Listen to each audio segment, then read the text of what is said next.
Brian Dutcher joins us now via the Corky's hotline on San Diego Sports Leader XX 1090. He's the assistant head coach, of course, with the Aztecs. Big day for the Aztecs yesterday, Coach. Congratulations to the whole program. Yeah, that was good stuff. So happy for Jamal and obviously Coach Fisher for getting another Coach of the Year award. Wow. Where do you start? You've sat there with Coach Fisher for well over a decade. Where do you start with what you want to say about Coach Fisher and the job that you guys across the board did with this crew this year? You know, it's amazing that you work for a guy your whole career and he just gets better with age. I mean, and that's part of learning lessons. A lot of coaches, we don't survive long enough to learn those lessons. You get moved out in a hurry in coaching. But Coach Fisher is a lifer. He's going to be one of the few in this business to get retired as a head coach, and he just gets better with age. You know, and I also think that, and I'm sure Coach Fisher would agree with this, when you win the Coach of the Year like Steve Fisher did yesterday, it also is a reflection on your coaching staff. So I do think that you deserve, and Mark Fisher deserves, and Tony Bland, everybody deserves the credit as well. I think that really is one of those awards that even though it goes to Steve Fisher, it really is about the entire coaching staff. Well, I appreciate that, Darren. We work hard, and like I said, it's easy to work for Coach Fisher because he gives us a lot of responsibility. Some places you go, the head coach does everything, and you stand with your own arms folded and try to learn as you watch. But Coach gives you responsibility. You feel like you're a big part of it, and that's why we've enjoyed the success so much. All the assistants have felt a part of this. Well, yeah, I don't want to sound greedy on this, or maybe I do, but I also think that Coach Fisher, I think you guys deserve national recognition. I've had a lot of people last couple of days say maybe Calipari, maybe somebody like Jim Boeheim. To me, they were top 5 teams anyway. You guys didn't really have that expectation. Everybody thought this was a down year. I really hope the accolades continue for you guys on a national scale. I think Coach Fisher is deserving of them, but I think it's like anything. He won it last year, and I think a lot of people say, well, God, do we want to give it to him 2 years in a row, even though this year might have been a better coaching job. So, I mean, I don't think Coach Fisher worries about that 1 minute.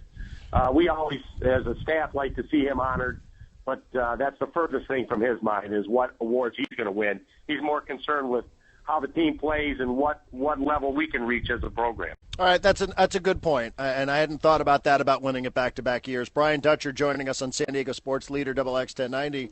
And congratulations also. We buried the lead. You guys go out there and win a Mountain West championship. Give us an idea. What was it like before the game, and then certainly with the way you guys played in the first half. I suppose it was fitting that TCU came back and made you work for it. Oh, my goodness. I'm telling you. We had a great week of practice leading to the game. The kids' concentration was really good. Coach had us well prepared, and we went out there and got off to a great start. But as we've seen with TCU all year, you know, coming back from 18 down against Vegas and winning, coming back in a number of games, and not having lost a home game in conference, we knew we were in for a fight. We didn't think it was going to be quite that big a fight. We kind of let an 18-point lead slip through our fingers and still managed to find a way to win the game in the end. And I thought you could tell that it was going to be a screwy game and a close game because you guys had found yourself in a lot of foul trouble. And when they're shooting free throws and they're into the 1-and-1 with about 10 minutes to go halfway through the second half, you just know it's going to be a long game. Absolutely. We fouled 3 players out, I think, for the first time all year. Tim Shelton, James Rahan, and Xavier Thames all fouled out. And so that was a challenge. And the bench that we have, usually we only go about 8 deep, all have to play. And I will say this, everybody that played contributed in a big way to the victory. You know, we had Shelton on yesterday, and I think Shelton, he's such a good leader. He's such an interesting guy to talk to. And he was saying that from his standpoint, this year seems a little bit more satisfying because it didn't carry with it the weights of, hey, Kawhi Leonard, you should be good. Malcolm Thomas, DJ Gay, you should be good when you have that. I don't know if you get into the business of rating or ranking how many different conference championships you have or what means more to you, but how do you put this one up against some of the other ones you've had here? I mean, I think last year going into the year, we kind of expected we were going to win a conference title. We'd have been extremely disappointed if we didn't. And this year's team, our goal obviously is always to win a conference title, but we were no way expecting that it would be easy, that there would be big challenges in doing so, and that if we fell short, it wouldn't mean because we didn't have the effort. It was because maybe we were a little short-handed.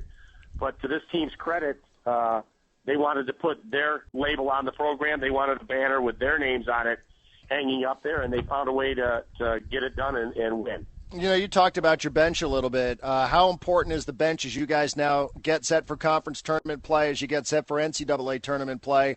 How important is it to get those guys, LeBradford, Franklin? How important is it for them to get minutes in very, very important games? Well, it's going to be really important this weekend, obviously. When we have an opportunity maybe to play 3 games in 3 days, we're going to need fresh legs. And LeBradford's done a great job for us. He struggled a little bit at TCU, but to his credit, came on and really played well down the stretch. Garrett Green and Deshaun Stevens have been outstanding. And I think Alec Williams will get a chance to maybe get himself back on the floor in this stretch because it's tough to win 3 games in a row, obviously, and play 3 straight nights. And if we're lucky enough to do that, we're going to need everybody to contribute. What's the biggest on-court basketball advantage that you guys get from being the number 1 seed? I think it's the early playing time. The noon game gives you well over 24 hours to recover until 6 o'clock the following evening. If you play the last game, that 8:30 game, you're probably not even out of the gym until 12:30, 1 o'clock. You got to go back to the hotel, and then you bounce back and play right away the next day in the evening, and it's just a lot harder route. But if you get that afternoon game, it gives you the opportunity to have more recovery time in between the games. Do you guys coach differently based on the fact, like you said, you do have to play 3 games in the span of about 72 hours? Yeah, after the first game, if we win, we probably won't go on the floor. We'll probably do all our strategy and walkthroughs in a ballroom, tape a lane down, and just do more walk-talk than actually physically going out there and repetition stuff. So you rest the legs as much as you can. You may not go to the gym as early, get it there, do a little shooting, and try to save legs as best you can. So I would say at this point, practice will probably be over. It'll be games and then walkthroughs in the hotel. You know, when you go out and you win the regular season title like you guys did, what can you gain? What do you gain from playing in the Mountain West? You know, every year people complain. I heard Calipari over the weekend say, listen, no matter what happens in the SEC, we still should be a number 1 seed and probably the top seed overall. You know, is there anything for you guys to gain by going out there and winning the Mountain West Conference in the tournament? I mean, yeah, absolutely. I mean, it's all seeding at this point for us. I mean, if we were fortunate enough to win 3 games, there's a strong possibility we'll be able to stay out west in the tournament. At least that would be our greatest hope. If we lose first or second round games, there's a chance we'll slide in the seeding, and they may put us a little further from our geographic region. So last year was like a dream to play in Arizona and then come back to Anaheim. So I don't think we can expect quite that good a route. But obviously, the less travel we have to do, the quicker we can get places, the better we'll be able to probably adjust for tournament play. Okay, so with that being said, though, the idea of conference tournaments, all right, generally speaking, good idea or just for profit? Well, I think it's a good idea if you're sitting there like Colorado State, TCU, Boise, Wyoming, and saying, Air Force, we still have a legitimate chance no matter how our year's gone. If we can play 3 in a row and play well, we can go to the NCAA tournament. So in that regard, if you're not having the season you want to have, there's still that light at the end of the tunnel where you say, if we catch lightning in a bottle, we can go to the NCAA tournament. And our league is kind of that way this year. There are a lot of close games, a lot of parity, and somebody other than the top 3 might break through and win this thing. Right, yeah, and I think a school like Colorado State now becomes one of the teams. You'd have to think, as somebody who plays in this conference, you have to like the chances of 4 teams getting in today, right? Absolutely, but I think they know very well that they better bring their best effort and win that TCU game. I don't think they feel secure in the fact that they're in the tournament. I think they know they need at least one more win and to have a real legitimate chance of getting in as an at-large. So you don't ever want to leave it in someone else's hands. Right now's the time where you can say we can play our way in and take it out of the committee's hands, and that's what everyone's goal going into the tournament is. Let's play our way in. Let's play for higher seeding, and let's put it all out on the floor where it should be. You know, Coach, somebody had mentioned that Kawhi Leonard recently I think he was at San Diego State and actually paid a visit to your locker room. Is that true? Was he around the program here in the last couple of weeks?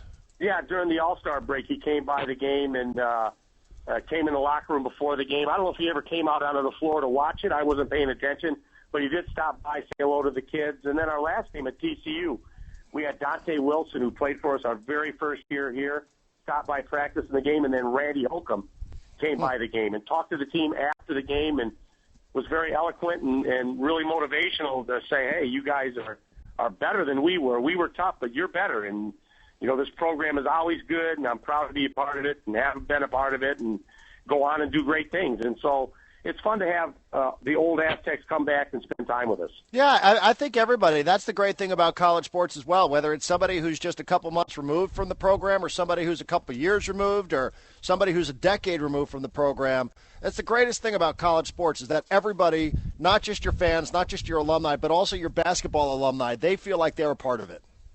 Absolutely, and it's a real nice thing, Darren, when Coach Fisher's been here this long, because when they come back, it's not coming back to a different coach. They're all coming back to the coach that they played for. And so 13 years in the program, we've got a lot of graduates that have come through that can come back and not only say, I played at San Diego State, but I played for this man. You sure you want to follow this guy? he's raised the bar. I absolutely want to follow this guy. What's the alternative? I don't know. I'm going to take over another program. You think I should come into radio? No, that's not my point at all. My point is, man, he has really raised the bar high here. Absolutely. So why wouldn't you want to take over a great program? I mean, obviously, it's going to be a tough act to follow, but like you say, it's in West Point's locker room. Tradition never graduates, and so we've got a real tradition here right now, and hopefully when I'm given the opportunity, I can continue it and build on it. All right. Well, I just had to ask that one as well. Only because, it, like you said, you've sat next to him for forever, you know, and we've all seen him out here for however many years, 13, as you said, and it still seems like you're still surprised by how good of a head coach the guy actually is. So I was just having some fun with you there. I know you were, Darren. I appreciate your friendship and your support of the Aztec program. All right, noon on Thursday against Boise State. We'll all be watching there. Anything different about having to play at noon during the week? Your kids probably aren't used to that. No, it'll be a little different, but I think we'll be ready. And like I said, we're excited about this and moving on to the NCAA tournament. I just want to know this year, is Marty going to follow us around trying to get interviews, or are you going to keep her in the studio? She just gave me 2 thumbs up on that. You think I control her? You must not listen to the show much if you think I control her. I don't. She was out there working last year getting all the good interviews. She was. I know. Yes, she was. Absolutely. Well, I think if you win the conference tournament then and you end up playing in the West, you know, that could be Albuquerque, right? It could be Albuquerque. It could be Portland. It could be any of those places. So why don't you get a plane ticket and come out? I would love to. I hope my bosses are listening here because I would love to go. So you should put some pressure on them. Can you get me on the charter? We're going to make that phone call, try to get you along on the trip this year. All right, I love it. Well, Coach, we'll be rooting this weekend. Thank you. I appreciate it. Thanks. Bye now.